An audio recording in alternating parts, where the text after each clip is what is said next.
കഴിഞ്ഞുപോയ ഇന്നലകളെയോർത്ത് സങ്കടപ്പെടാനും വരാനിരിക്കുന്ന നാളെയോർത്ത് ഭയപ്പെടാനും മാത്രമാണോ നമ്മുടെ ജീവിതം? പലപ്പോഴും നമ്മൾ ജീവിക്കാൻ മറന്നു പോകുന്നത് നമ്മുടെ ഇന്നത്തെ ജീവിതമാണ്.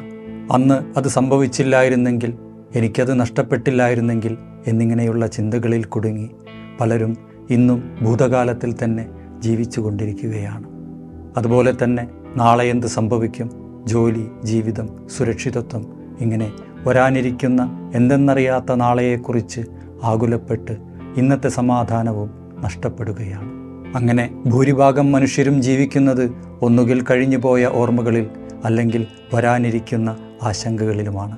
ഇതിനിടയിൽ ഇപ്പോൾ എന്ന യഥാർത്ഥ ജീവിതം നമ്മൾ കാണാതെ പോകുന്നു. ഇന്നലെ എന്നത് കഴിഞ്ഞുപോയി, അതൊരിക്കലും ഇനി തിരിച്ചു വരില്ല. വരാനിരിക്കുന്ന നാളെ എന്തെന്നോ അവിടെ നമ്മൾ ഉണ്ടാകുമോ എന്ന് പോലും നമുക്കറിയില്ല. പിന്നെ എന്തിനാണ് ഇത്രയധികം ആശങ്കപ്പെടുന്നത്? കടന്നു പോകുന്ന ഈ ഓരോ നിമിഷങ്ങളുമാണ് നമ്മുടെ യഥാർത്ഥ ജീവിതം. കയ്യിലുള്ള ഈ നിമിഷങ്ങളെ സന്തോഷത്തോടെ സ്വീകരിക്കുക എന്നതാണ് പ്രധാനം. ഇന്നലകൾ മരിച്ചുപോയി, നാളെകൾ ജനിച്ചിട്ടുമില്ല. നമ്മുടെ കയ്യിലുള്ളത് ഇന്ന് മാത്രമാണ്. ചുറ്റുമുള്ള ചെറിയ സന്തോഷങ്ങളെ കാണാൻ ശ്രമിക്കുക. കടന്നു പോകുന്ന ഈ നിമിഷങ്ങളൊക്കെ തന്നെയും മനോഹരമായി ജീവിച്ചു തീർക്കുക. കാരണം ഈ ജീവിതം എന്നത് മനോഹരമായ ഒരനുഗ്രഹമാണ്. എല്ലാവർക്കും നന്മകളുണ്ടാകട്ടെ. Thank you.